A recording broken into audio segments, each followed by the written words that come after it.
And one of the things that I wanted to show you today, you guys probably already know about it, but you've heard of Crash Course?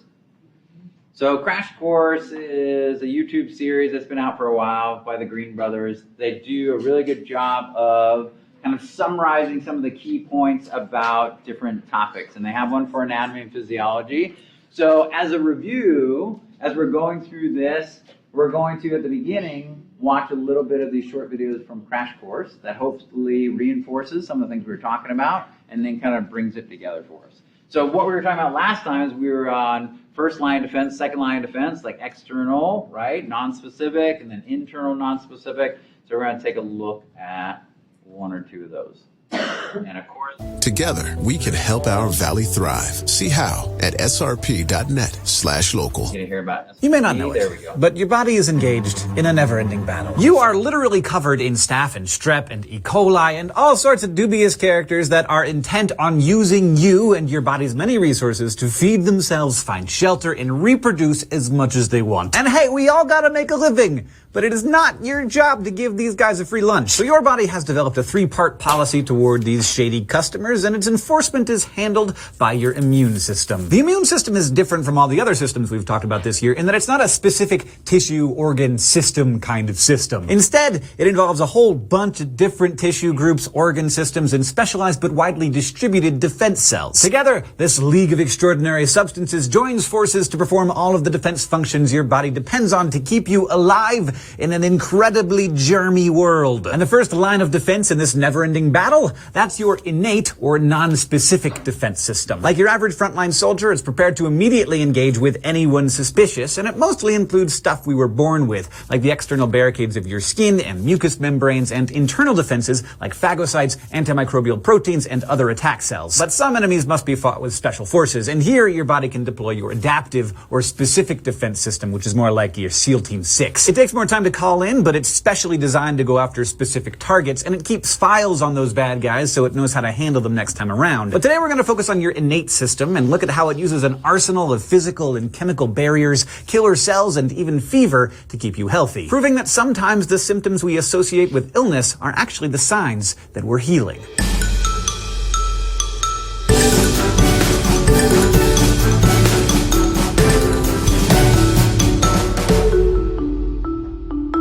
Just because something is simple doesn't mean that it can't be elegant. I mean, your body is capable of some incredibly sophisticated things, including defending itself from infection. But occasionally, there's something to be said for brute force. And a lot of your innate immune system's functions aren't exactly subtle. For example, your body's very first line of defense is a simple physical barrier. And it works. Like a wall around a fortress, your skin does a fantastic job of keeping out all manner of malevolent microorganisms. As long as that tough, keratinized epithelial membrane doesn't get torn open or busted up too much, you could probably, make snowballs out of raw sewage and still be alright. Although, no.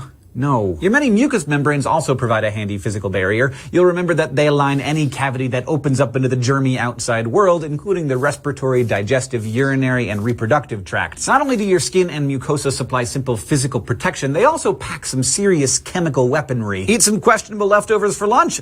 Don't worry, your stomach is literally filled with acid, so you probably are covered. Walk face first into your coworker's nasty sneeze cloud? No worries, your nasal passages can whip up a tissue box worth of sticky mucus to help trap viruses before they enter your lungs. You've also got bacteria-fighting enzymes in your saliva and lacrimal eye fluid, and peptides called defensins in your skin and membranes that help keep bacteria and fungi from setting up shop around inflamed or scraped skin. Which, no matter how careful you are, you're gonna get one way or another. Maybe you shave with a dull blade, or you just brush your teeth too hard, and don't get me started about the dangers of bagel cutting. So when you've breached that first simple line of defense, it's time to call on your second line of internal innate defenses. This is where your body starts pulling strategic maneuvers like firing up a fever, releasing chemical signals, causing inflammation, or other defensive tactics that help identify and attack infectious invaders. Some of the first defensive cells on the scene are your phagocytes. Their name literally means to eat, and like Pac-Man, they indiscriminately chase down intruders and gobble them up. and they come in a few different varieties. First, you got neutrophils, which are the most abundant type of your white blood cells. They kind of self-destruct after devouring a pathogen, and in fact, you've probably seen piles of their little dead bodies, because that's what pus is made of. But the bigger, tougher phagocytes are the macrophages. They're derived from monocyte white blood cells that have moved out of the bloodstream to occupy tissues, and some are free types that patrol tissues looking for creepers, while others are fixed, attached to fibers in specific organs, devouring anything suspicious that passes by. So when a macrophage, in say the finger I just cut slicing a bagel, sees a new bacterium coming along, it snares it using cytoplasmic extensions, reels it in, completely engulfs it, and essentially digests it and spits the rest out. And unlike neutrophils, it can do this over and over again, like a boss. But not all your defense cells are phagocytic. You've also got cells with what is by far the awesomest name of any cell in the body, the natural killer cells. You can call them NK cells if you want to, but like, why would you do that? Anyway, these tiny assassins patrol your blood and lymph looking for abnormal cells and are unique in that they can kill your own cells if they are infected with viruses or have become cancerous. How can they tell? A normal, healthy human cell contains a special protein on its surface called MHC1, or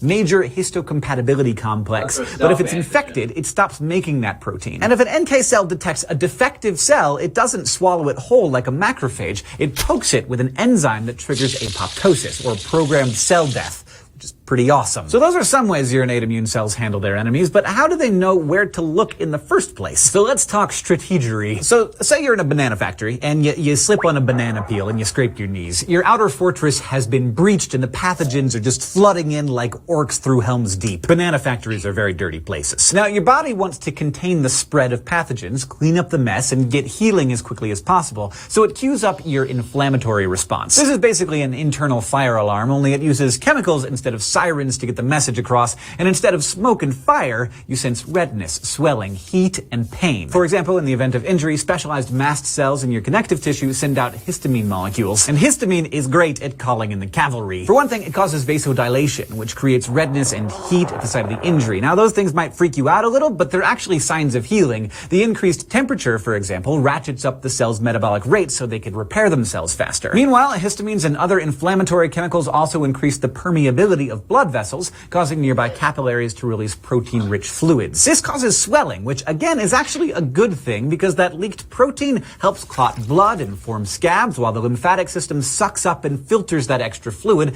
cleaning it up before putting it back into your bloodstream. And of course, like chum to sharks, an inflamed knee is also going to attract a bunch of local phagocytes, which find it easier to escape your now leaky capillaries, and lymphocytes that are also flowing freely, helping to destroy pathogens while also cleaning up dead cell wreckage. And don't forget, during all of this, the neutrophils have been doing their best, but they were the first wave to arrive, so by this time, they're starting to die in heaps. They're triggered when the injured knee skin cells release chemicals that begin leukocytosis, the release of neutrophils from the bone marrow, where they're made, into the bloodstream. To attract the neutrophils to the damaged area, inflamed endothelial cells in the capillaries send out chemicals that act like homing devices. And when the neutrophils arrive, they cling to the capillary walls near the injury, flatten themselves out, and squeeze through the vessel walls to get to work. Your big monocytes eventually roll up to the battle and transform into hungry macrophages, replacing the first line of now dead neutrophils and basically just eating up any lingering enemies and then cleaning up the carnage. Now, all this works pretty well in most circumstances, but you may have noticed with a more major injury or an especially nasty virus or infection, sometimes your local troops get overrun. When white blood cells and macrophages run into more foreign invaders than they can handle, they let loose pyrogen chemicals that tap the hypothalamus and raise your body's thermostat, calling in a systemic fever to burn everything. The resulting temperature rise increases the metabolism of your cells so they can heal faster, and it also tells the liver and spleen to hold on to all of their iron and zinc so those things can't contribute to bacterial growth. But even then, sometimes you find yourself facing a more formidable foe. That's when you call in the specialists, your adaptive immune defenses. And to learn exactly how they save the day, you have to watch next time. But for now, you learn that your immune system's responses begin with physical barriers like skin and mucous membranes, and when they're not enough, there are your phagocytes, the neutrophils and macrophages. You also learned about natural killer cells and the inflammatory response, and watched as all of these elements saved the day when you slipped on a banana peel. Thank you to our headmaster of learning, Linnea Boyev, and thank you to all of our Patreon patrons whose monthly contributions make Crash Course possible, not only for themselves, but for everybody. If you like Crash Course and you want to help us keep making videos like this, you can go to patreon.com/crashcourse. This episode was filmed in the Dr. Cheryl. All right. right, so as we were talking about, that was mainly first line of defense, but also some of our good information about second line of defense as well, right? So second line of defense, internal defenses, but non-specific. So while it may be geared more towards bacteria or viruses or something like that, doesn't care exactly what it is. When we get to our defenses, it's really only going to be once we get to our third line of defense, when we get to our adaptive immune system, when we're going to see that specific nature, not only in terms of how it deals with things and what it deals with, but then also that it has this memory aspect to it as well. All right, so before we move on to third line of defense, questions about things that we've seen already? Yeah? Going back to the lymphatic system, Yeah. when you're talking about the lymphatic collecting vessels, Yeah. their bullet point is Oh, yeah. So when we're talking about that, yeah. So anastomoses, when we're talking about lymphatic, the question was with lymphatic system, when we were looking at those lymphatic vessels, that first chapter and things like that, where we're collecting the fluid, cleaning the fluid, etc. We go from lymphatic capillaries to lymphatic vessels, lymphatic collecting vessels, right, which are bigger and fewer and things like that. And what they're doing is they're gathering from all the capillaries in large places and then kind of working to route it back towards the heart. And the anastomoses and anastomoses to actually branch. So we have lots of different branches in both lymphatic vessels as well as veins, because both of those are working to drain, if you will, our tissues and bring these fluids back towards the heart. And so we want to make sure we have multiple pathways, surrounding routes and things like that. So if one of them gets damaged or blocked, we still have other pathways, other branches that can still get back and route that fluid back towards the heart. So that's what that means. Other things. So if you haven't yet, I would suggest, right, we're doing lecture summaries and things like that. We're kind of reviewing what we've been learning. I would suggest doing some flashcards as well for, like we said, like first line of defense, second line of defense. And when you are creating those, tag them, like color code them or something like that. And each time it's first line of defense. Is it a cell? Is it a molecule? Put the name of it on the front, and on the back, put what it is, like how it defends us, where it's found, stuff like that, like keratin in the skin or something like that, or mucus cells that secrete mucus along the respiratory passage or a lot of those mucus-lined pathways. So just start kind of organizing your thoughts, organizing your learning about our first and second line of defense, so you can really focus on those, not only be able to say, oh, okay, I recognize that's first line, that's second line, that's third line, but have your different examples as well, right? Because we need to know different specific examples of defense systems that are within those three different lines. Okay. So what we're going to do now is introduce our third line of defense, and we'll do big picture of it first, and then we know that already there's two main branches of it. It's going to be involving our lymphocytes, our cells, our T cells, and our B cells, right?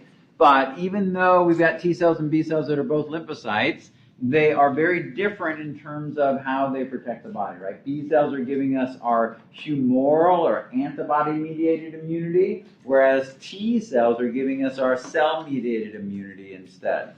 And so we've mentioned that already, but we need to really get into the details of that. Like, what does that mean? How do they defend us and things like that, okay? So we'll introduce third line of defense today, and then we'll also start talking about those B cells that give us the antibody-mediated immunity. Then next time, we'll talk about T cells and kind of work our way towards the end of immune system. Okay? Okay, so as we were saying, third line of defense is going to be our internal, right? We've already breached our outer barrier, so this is internal as well. And these are going to be our adaptive and specific defenses. So this is third line of defense, right? So adaptive means that it changes through time because they go through learning. They have learning, they have memory, just like you. So we were saying as you are learning things through time, you are also changing, right? So this changes through time. The more it experiences, the more it remembers, the better it's able to protect you. And it is very specific. So it is remembering, oh, what actual virus, what species of bacteria were you infected with, and it remembers that, and if you get infected with it again in the future, it can protect you against that specific foreign agent. Now, to be sure, if you get, if it's a new strain of flu virus or cold or something like that, then, well, that's something we haven't seen before, and we have to learn that new information, and then you'll be protected from it. But things that we've had in the past, things that we've been exposed to in the past, we should be protected from the future. So we're going to be recognizing some very specific foreign substances. We're going to be attacking them in our own ways as these specific defenses. And then we also work with our second line of defense, right? Increasing and working with that inflammatory response, because that is a second line of defense, and helping to activate the complement system. If you remember, a complement system is where we have these different proteins that will insert into the plasma membrane of a foreign cell and create this membrane attack complex, this big hole in the plasma membrane. And so our third line of defense, most notably our B cells that produce antibodies, when an antibody sticks to a foreign cell because it matches with its antigens, it can start off this building process of the complement proteins attaching to it and creating that big membrane attack complex. So we'll see that coming up. Okay, so like we said, the adaptive third line of defense is going to be antigen specific, and it's systemic, and it has memory. So kind of what does that mean? So antigen specific, that means, again, it's going to be protecting us against a very particular pathogen that has those cellular markers to it. It's systemic, meaning that these cells are everywhere. So they can be in our different fluids, right? They can be within the lymph, they can be within the plasma, they can reside within our lymph nodes, they can be in the spleen, in the liver, and things like that. So systemic, lots of different places, and it has memory. So again, it's remembering what you've been exposed to in the past and still working to protect you. Two different branches or arms to it, as we mentioned, humoral antibody mediated, as well as cellular or cell mediated from our B cells and our T cells.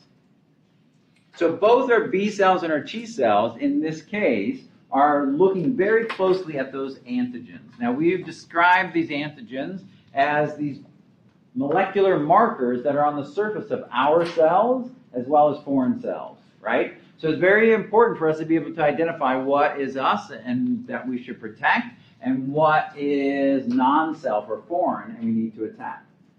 Much like, right, sports games or whatever, they have uniforms, particularly in football or something like that, when they are with the offensive and defensive line together and everybody's mixing around, you need to be able to quickly identify who's on your team and who is on the opposite team, right? So we have these external markers that are very obvious that allow us to be able to do that. So that's kind of like our antigens, right? They're on the surface of cells, our own cells, as well as foreign antigens on these foreign cells as well.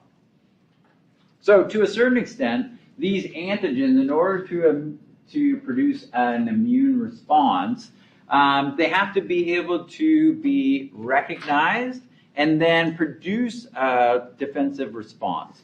So immunogenicity that we see here stimulates the proliferation. This is basically the production, the increased production of particular lymphocytes and antibody production, so that our third line defense cells, or T cells and our B cells, can recognize it and then start producing this army against it. Because, right, if you have just one cell that is recognizing it, but that cell somehow dies off, then there goes your memory, right?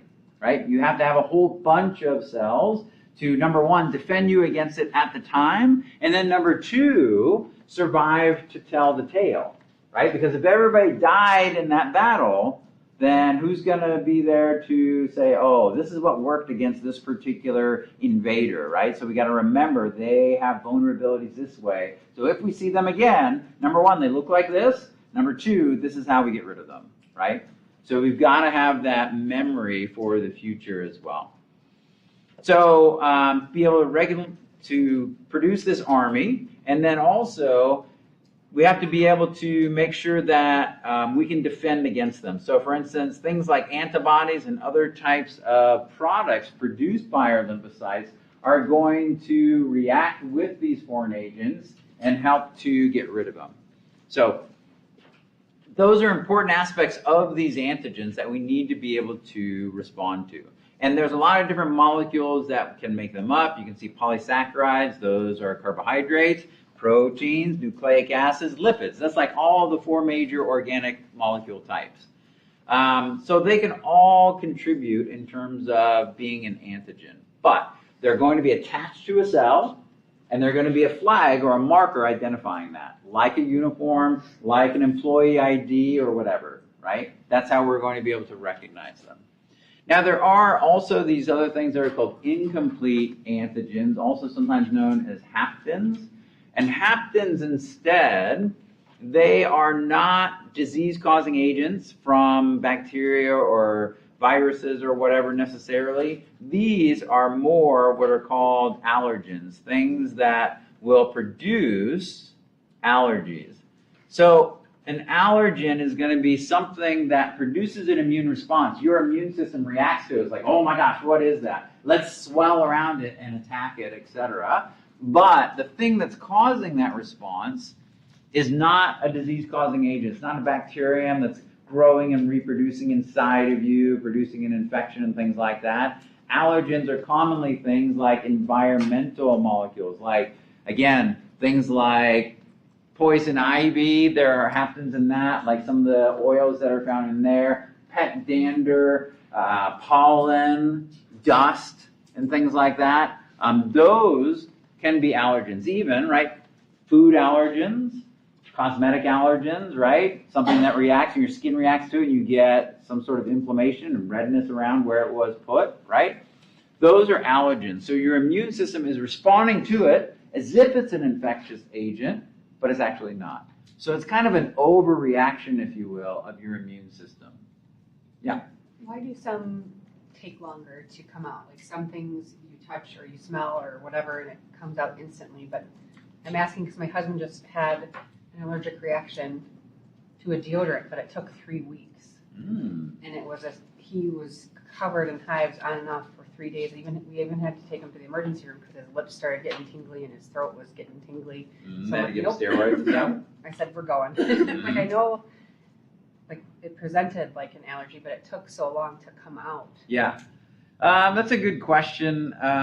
Even with disease-causing agents, sometimes our immune system, as we talk about, it takes a while to learn these things about it, right? To generate an immune response, et cetera. We're going to be talking about that. So even with allergens, sometimes it's the same way, that it depends on exposure to it. First time, it's like, we have low exposure to it. Maybe you didn't notice it. Second time, now you're starting to generate more of a response. You're starting to get more sensitized to it, et cetera. So those things sometimes build just on number of exposures as well as the intensity of exposure. If it was just like a little low level, you know how people will have like allergy or something like that, like if they're allergic to bananas or something like that. They're like, well, I have a low level allergy. Like if I eat bananas, like not me personally, my daughter, one of my daughters is like that. If she eats a banana, the inside of her mouth gets a little bit itchy. And it's anything not significant. She doesn't get hives. She's not throwing up or anything like that, but she gets a little bit itchy. So if she has like a smoothie, she didn't know that there was banana in it. She can tell after she's had some. She's like, oh, that's some banana. So there's, so she tries to stay away from bananas now, knowing that, right, with increased exposure, like a really intense exposure or through time, then again, your response to it might build. Now, in addition to that, we're probably familiar with the fact that allergies and even immune system responses change throughout your lifetime as well. So you do sometimes see where people, when they were young, they were allergic to something and then they kind of grew out of it, or you see the reverse, right? That didn't have any allergies and now, got all kinds of problems with, pollen, seasonal allergies, or, all of a sudden can't eat this particular thing or whatever. So our bodies change through time and our immune system responses change through time as well. So it could be, even like age related, like whatever, like 20 years ago, maybe if you use that same deodorant, his body would just ignore it. And now there's been some sort of kind of immune system change as well. Yeah. Yeah. It's not so cool. Correlate with the thymus and That's a good question. We talked about an aspect of the immune system called the thymus, right? Sits superior to the heart. That when your immune system is getting up and running, it's one of these places where we're training our T cells to kind of learn how to not respond and attack the body, but become more activated and respond to things that could be attacking us from outside, etc. So, maybe if you saw it one way where you were more reactive earlier on compared to later on, and your allergen kind of went away, maybe. It kind of depends. A lot of our allergic responses are like second line of defense, more general types of things, like it kind of recognizes it as a class of thing, like pollen or something like that, but it's not necessarily a specific like T cell, B cell thing. It kind of depends. Inflammation, we know, is the second line of defense. And oftentimes when we have allergies, that's one of the big responses, like we were saying, like you see redness and swelling. If it's an environmental one, where's your redness and swelling? Where your exposure is. Your eyes get red, you get swelling in your nasal passages and things like that. You get increased maybe mucus production and things. So it affects your respiratory system because that's where that allergen is coming in. But it is possible, I would imagine that, through time you could get your third line of defense coming into play as well, right? Antibodies against things coming in as well. Okay, so what we're working on here is just saying that we're reminding ourselves about these things called antigens. And antigens are tagging our own cells as well as foreign cells, and it's our way that we can figure out what should be there and what shouldn't. Now, our second line of defense uses antigens as well to just very generically say, oh, is this part of us or is it not? If it's not part of us, I don't care what it is, I'm attacking it. Third line of defense, it's much more specific. It is like keys and a lock, right? So we do care exactly what specific pathogen, disease-causing agent, and what particular antigen they have on their surface. And it takes a bit more time to figure that out. So like, when we talk about enzymes and a substrate, it has to fit exactly in a complementary shape. So the shape of the antigen has to fit the shape of the receptor or the antibody that's going to bind with it in our specific defenses. So again, it's like a lock and key type of thing. So if, somebody said, hey, I left my, something or other in the house, can you go find it? Or, when I'm getting something out of the cabinets in the A&P room, I got all these keys right here, right? All these little ones are cabinet keys. They go to different locks in different labs. And so what I have to do is if I'm not looking at the key number, what are you doing? You're trying each one. You're like, oh, not that one. Oh, not that one. Oh, not that one. You physically have to try and see if it fits, right? That's what our third line of defense does. It's looking for a very specific relationship between a T cell or a B cell in a particular one and what you've been infected with at the time, okay? Okay. So when we're talking about these antigens, we said there are self-antigens and foreign antigens. Our self-antigens kind of come in two different flavors. So these self-antigens are called MHC proteins. And MHC proteins, MHC stands for Major Histocompatibility Complex. Okay, so there's our M and our H and our C like that. So we want to be compatible. We want to make sure that our cells are compatible with our immune system. They get along with it and they don't trigger an immune response. So these MHC molecules are found in two different classes. Class 1 MHC molecules, self-antigens, are found on virtually all the different cells of the body. Now, there's always exceptions to the rule. So, for instance, there are different types of, right, when we talk about like red blood cells and we talk about different cells that are kind of protected by the immune system, they may not have these. But almost all the cells in your body are tagged with a MHC1 molecule. Epithelial cells, bone cells, cartilage cells, muscle cells, etc. Otherwise, as our immune system cells are cruising through a tissue, if they don't recognize it, they're going to attack it, right?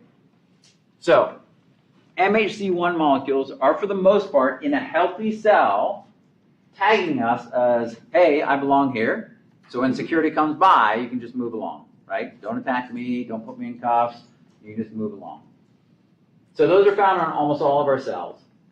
Class 2 MHC molecules are only, they're self-antigens as well, but they're only found on certain cells of the immune response. These are found on, and we'll see this coming up, they are found on cells of our body that are called antigen-presenting cells.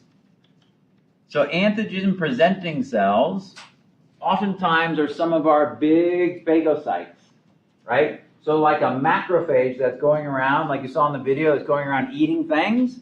It digests it, but at the same time, what it does is it says, oh, whatever I just ate was kind of bad, right? If you ate something bad at a restaurant, you're going to let people know, right? You're going to post it up somewhere, whatever, you're going to tell your friends, so that they will also know how to deal with it, right? So a macrophage is eating something, it will destroy it, but it will also take some of its foreign antigens and it will present it on its cell surface like a wanted poster, like, hey, I just ate this, you should be aware. Anybody else in this area, you should be aware. This, we're infected with this is in here and it's bad. Tasted bad, I ate it, tasted bad, be aware, okay? So class 2 MHC proteins are on these antigen-presenting cells. So what they do is they take their self-antigen, they put some of that foreign antigen with it, and they put that up on its cell surface, and they show it around. And the self-antigen, the MHC2 part of it, says, hey, look, I'm on your team, don't attack me, but this is something I just ate, right? Because if they put just the foreign antigen on their cell surface, then any other immune system cell would look at that like, oh, you're a foreign cell, we're going to kill you, because look, there's your foreign antigen. So they take the MHC2 self-antigen, they combine it with the foreign one, and that's what they present. So look, I'm on your team, but this is something we're infected with. Check this out. Okay? Okay. So these are two different types of self-antigens that we have. These ones basically mark our own cells as part of us. These ones are a special MHC2 molecule that are only found on antigen-presenting cells. Okay, and look, that's exactly what I said, antigen-presenting cells. So when we're looking at cells of this third line of defense, these cells are using self-antigens and foreign antigens to be able to tell what we're infected with. These are the major cells of our third line of defense. We had already talked about B lymphocytes for antibody or humoral immunity, and T lymphocytes for our cell-mediated immunity. But then these antigen-presenting cells are going to be very important as well, right? Because they're going to be showing things like a certain type of T cell. They're going to be like, hey, any of you specific T cells, can you help me with this particular thing that I ate here? Do you have that matching receptor that would allow you to kind of work and get rid of it? Okay. So B cells, T cells, and antigen-presenting cells. All good examples of cells that are part of our third line of defense. Now, we had discussed how both our T cells and B cells are technically lymphocytes. Just a little information about those T cells and B cells. Our B cells and T cells, as well as all of our blood cells, basically come from the bone marrow, right? The red bone marrow. So these originate from the bone marrow as well, but after they're born, they go through this kind of boot camp, this basic training as well. This time period where they are, again, making sure that they can recognize what is self and not attack it, and then be free to then go on patrol and make sure that they can match up with some foreign antigen in the future. So B cells go through their training and maturation in the bone marrow. So you can think about the B and B cells matches up with bone marrow. That's where they go through that training and maturation. T cells, on the other hand, go up to the thymus that we were just talking about. That interesting organ that sits just on top of the heart, right? Just superior to the heart.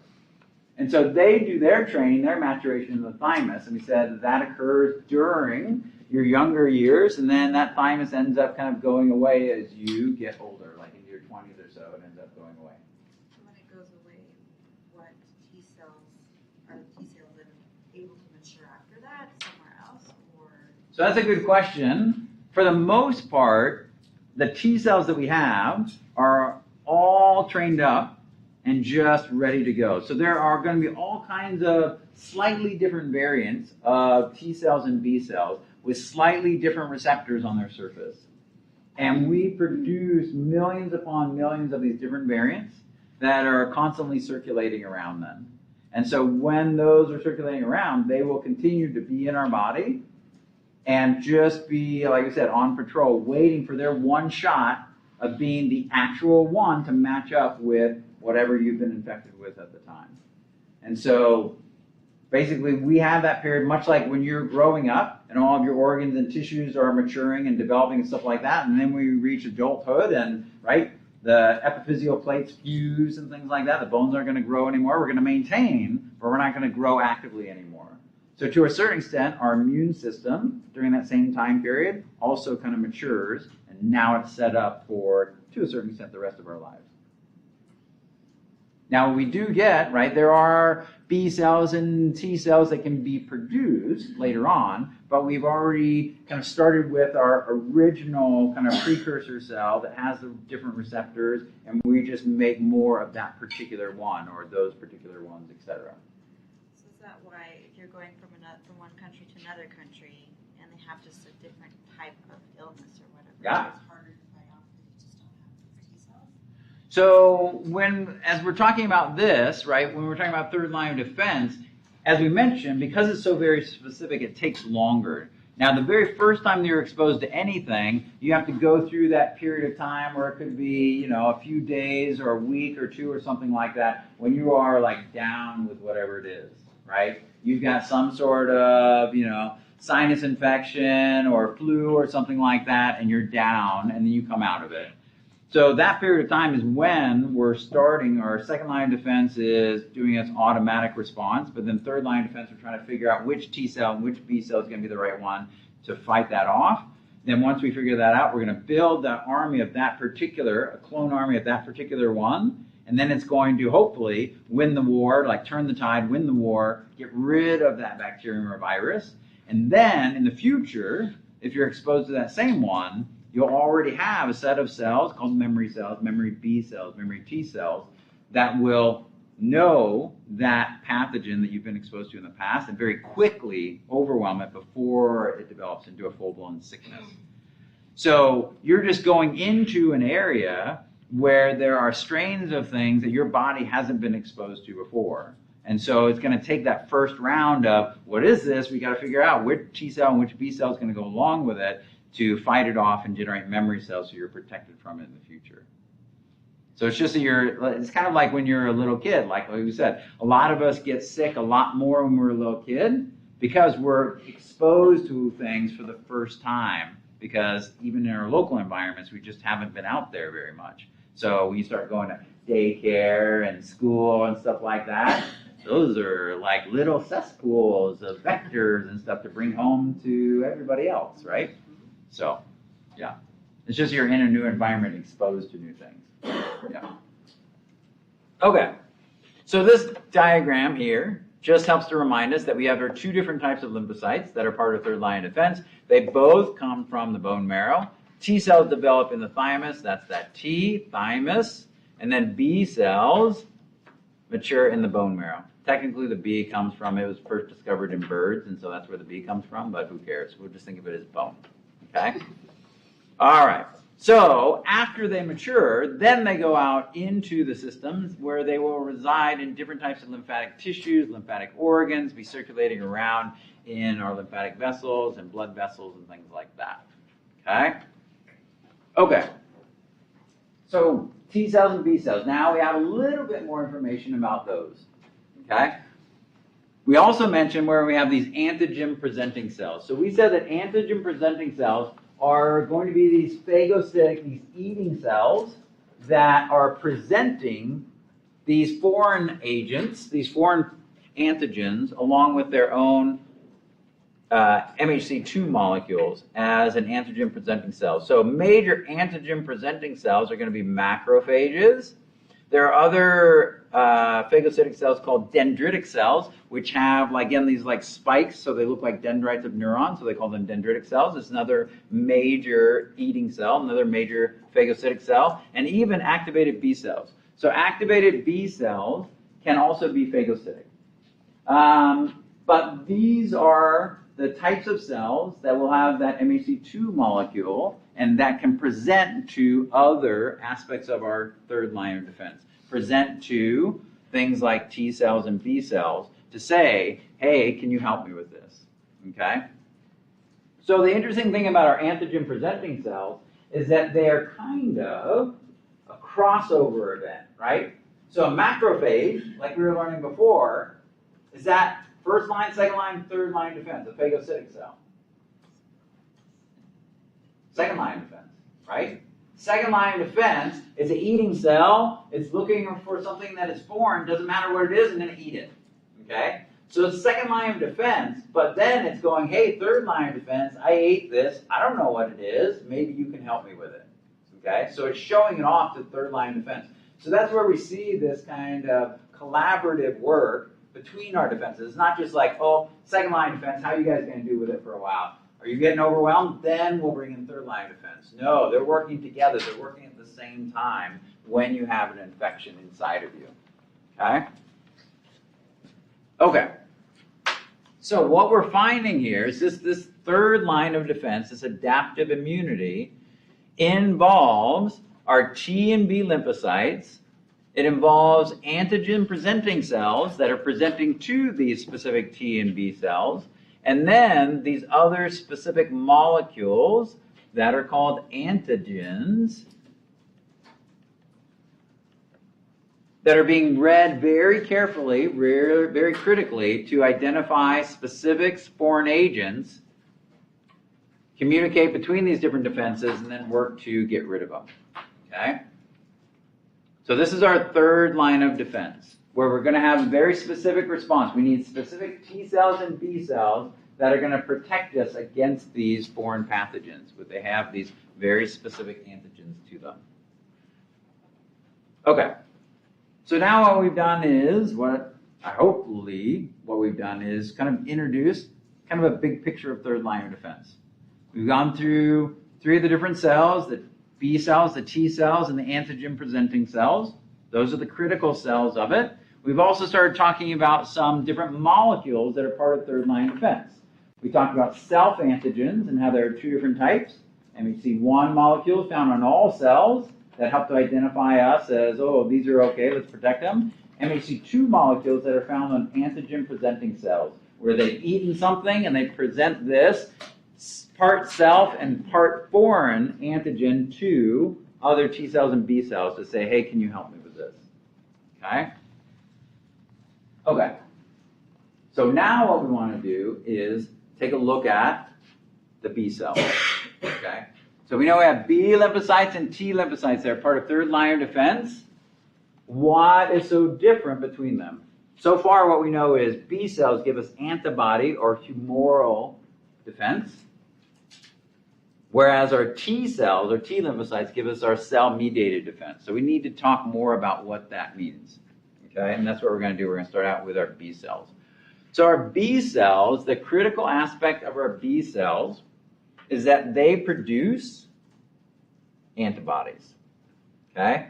So antibodies, I'm going to switch to a color that maybe sticks out a little bit more. Antibodies, we learned about those early on in the semester when we were learning about blood typing, right? So we had antigens attached to cells, and we had antibodies floating around in the plasma. So these antibodies are not only helping to identify foreign blood cells, but there are other types of antibodies that will identify other types of foreign agents that have entered our body. Like I said, bacteria, viruses, fungi, things like that. Okay? And so antibodies, all antibodies are produced by B lymphocytes. And then they float around in the bloodstream, bumbling around, and if they bump into something that fits their little binding pockets, they're going to stick to it, like we saw in the blood typing, right? That clumping, that agglutination that we talked about before, is one of the ways that antibodies help as a third line of defense, right? Because in that particular example, they gather up as many of those foreign agents as possible into a big group.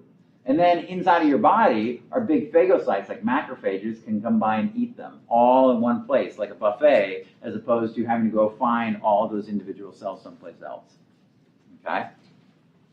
So, antibodies are produced by B cells, and when we have an activated B cell, it's called a plasma cell. That's a vocabulary term. I know that for sure.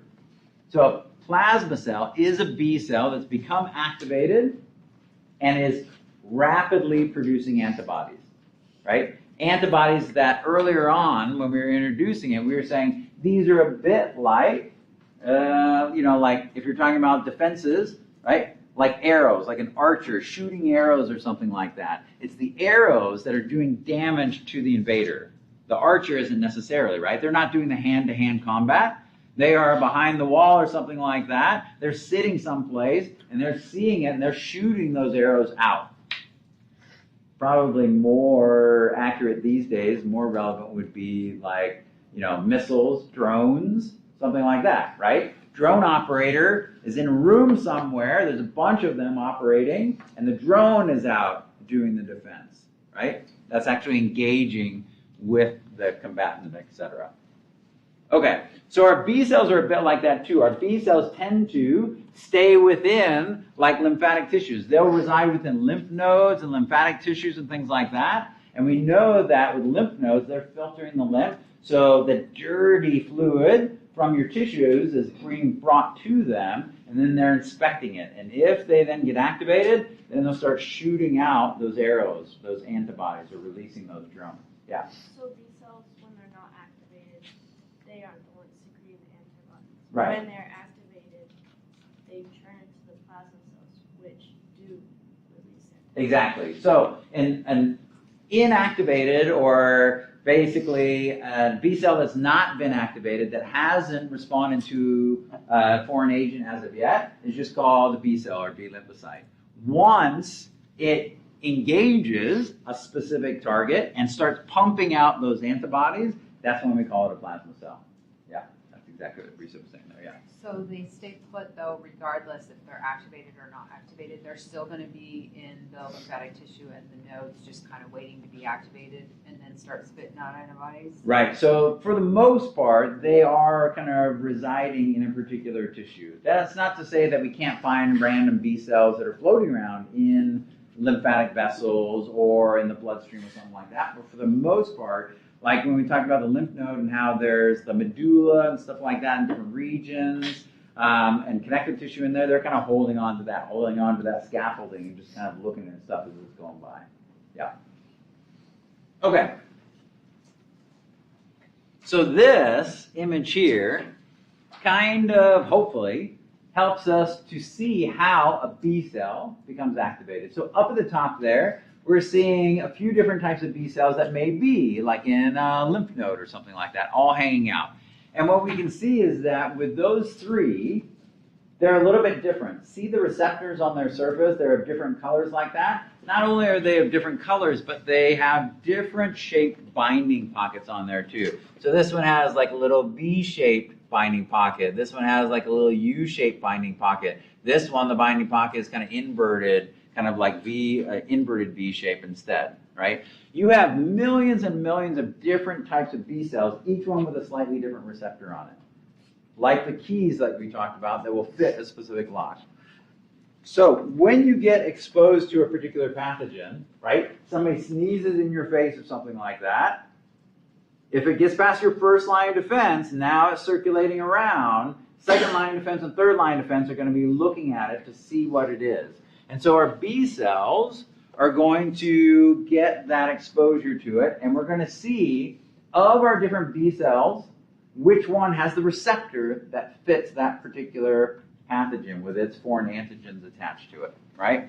So when we look at this example at the top here, the foreign antigen in this particular example is round. And so that fits with the binding pockets of this specific B cell. Okay, so that's the B cell that we need a bunch of to fight against this particular pathogen in this particular time. Okay, So what happens is that one has now gone through what's called selection. In essence, right, that's the one that we need to fight off this invader. A long time ago, there was there's a whole series of movies that were called Star Wars. Have you heard of those? Yeah. And then they're like remakes and then different branches of things and whatever, and Disney Plus shows and stuff like that. Anyway, at one time in one section of that, they actually talked about things that are called the Clone Wars, right? And there's this one part, I don't know, it's like the second movie. They're all right, and they're told in different timelines. You're like, which one came first, and who's this grandpa, and whatever. Anyway, there was a time in one of the storylines where young Obi-Wan Kenobi, right, Ewan McGregor, goes to this planet where they're developing a clone army. And so what he discovers when he goes to this alien planet, he looks out and there's all these clones. They all look the same, right? But they were actually cloned from this one guy who was Jango Fett. Oh, Jango Fett, who's Boba Fett's dad, right? So there's like a different generation and stuff like that. But the point is that Jango Fett was very effective at his job, right? So Boba Fett and Jango Fett, right, they go out and they hunt up people and things like that, right? And so Jango Fett was very effective at his job, so they said, oh, well, this guy is like the perfect soldier. So we need a bunch of this guy. If we have a clone army of this guy, then, oh, that's going to be really effective at, doing whatever we want, at whatever offensive or something like that. So at one point, they took off one of the helmets of all this clone army, and it looks exactly like Jango Fett because they cloned him because he was the one that they needed, right? So that's what happens in terms of, in this case, B cells, and later on T cells, is that you have all these different variants of T cells and B cells with slightly different receptors, and when you're attacked by a particular pathogen, we want to figure out which one of those is going to be the one we need in that particular instance, and that's the one we select. So in this example, we're seeing that middle one of the three is the clone that we've selected, and now we're going to generate a whole army of that one. And all of those B cells will have the same shaped receptor, and that receptor will match up with whatever we've been infected with at the time, okay? So now we have this proliferation of those clones. You can see how their receptors are all the same. And of those B lymphoblasts, that clone army, we're going to have a subset become plasma cells, like we were just talking about, right? So plasma cells are activated B cells that are cranking out and releasing antibodies. Now look at those antibodies. If you compare those antibodies that you see floating around on their own there with the receptors that were attached to the original clone, you can see they look exactly the same. Because that's what we need. We need some sort of molecule that has that right binding pocket that matches complementary with what we've been infected with. So those antibodies look exactly like that original attached protein that we had, or receptor. So we're cranking those out, we're releasing those from plasma cells. You can see the plasma cells bulk up. They get really big. They have a huge rough endoplasmic reticulum. Because what does the rough endoplasmic reticulum make? Proteins, yeah. And these are proteins, right? So they get much bigger, and they have a big endoplasmic reticulum with the ribosomes doing their job. They're cranking out those antibodies. So we have a whole section of these clone army that are going to become plasma cells that are going to be fighting off this infectious agent right now. But then we have a smaller little contingent of this clone army that become memory B cells instead.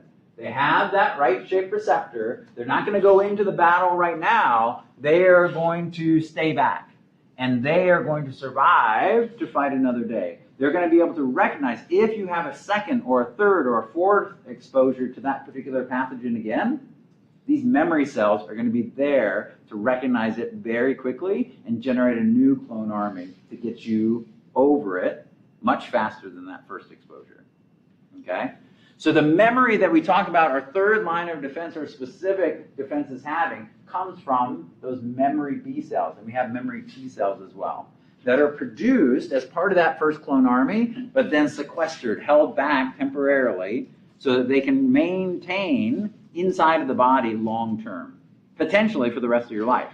right? So these are potentially very long-lived cells, decades, that are then protecting you again.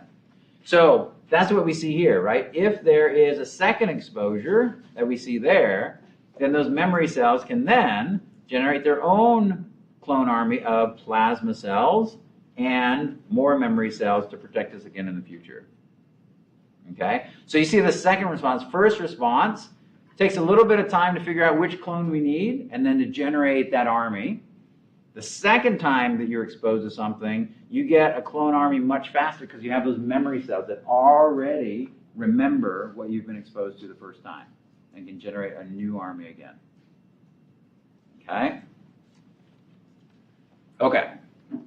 So the whole idea here is we have B cells, and the way that they defend us is they produce an army of plasma cells that are cranking out antibodies, as well as producing this smaller little contingent of memory B cells to protect us in the future. So from here then, the question is, we have all of these antibodies here. How the heck are antibodies defending us against whatever we're infected with? How are they a weapon? Now we have one prior exposure to antibodies before in agglutination, but we're going to talk about a few other ways. Those antibodies are being cranked out at really high rates, right? So plasma cells can secrete at about 2,000 molecules per second, just flooding our lymph and our plasma with these antibodies, so that when they're bumbling around in that fluid, there's a high chance that they're going to come into contact with that particular pathogen that we're infected with. So ultimately, these antibodies then are going to bind to those foreign antigens, and they are going to have different ways to help get rid of that particular foreign agent. And we're talking about that coming up. And this just mentions our memory cells, in this case our memory B cells, that will protect us again in the future, right? So what we see, and this is what I was talking about as well, like your first exposure to something, what we're seeing here is on the x-axis time, and on the y-axis kind of antibody titer, the amount of antibodies you might find in your bloodstream or something like that. And what you're seeing is the blue line there is the amount of antibodies produced from your first exposure. So here's our first exposure here. Somebody sneezed in your face, day one, okay? Notice it takes maybe 4 or 5 days before we start releasing antibodies against that. Because what do we have to do? We have to go, we have to try all the locks in, the keys in the lock. And you have to go through and you have to figure out which B cell is going to be the one with the right shaped receptor that matches with that particular pathogen. That takes a while, right? So we have to find which B cell it's going to be, and then once we do, then we can produce our clone army that start to release these antibodies. And you see those antibody levels go up. And if we get enough antibodies then, the antibodies are going to start doing their job, sticking to it, and we'll talk about how that helps coming up right soon. And then we're going to see that we recover from it, our antibody levels go down a bit. You'll still have some bumbling around for a period of time. But then if you get a second exposure,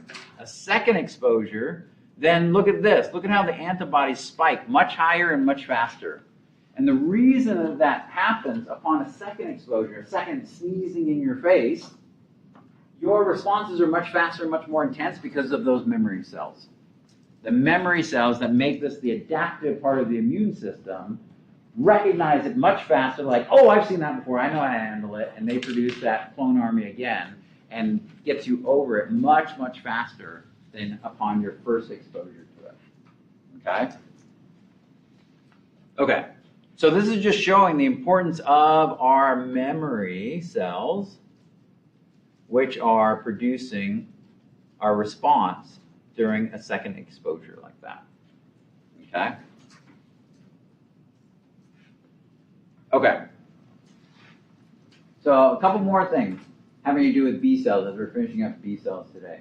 So these antibodies that we keep talking about being produced by B cells as part of our antibody-mediated defense, as long as they're around, bumbling around in our fluids, then they're going to protect us. And there are different ways that you can actually get these antibodies within your fluids. Now, the main way that we've been talking about is on the left here, naturally acquired active immunity.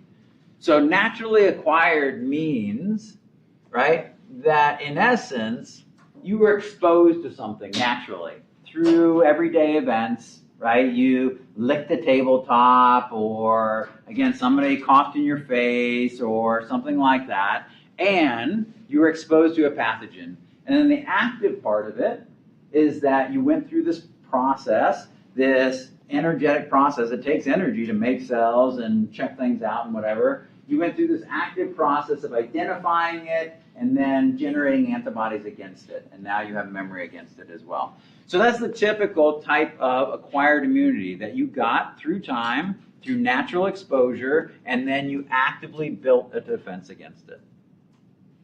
Now, there are other ways of a passive way of naturally acquiring these antibodies. This is between mother and infants, or mother and fetus. So this is where antibodies, because they're just molecules, can pass across some of these membranes. Can pass across, for instance, the placenta, can pass into the mother's milk, and that then can be taken into the baby, etc.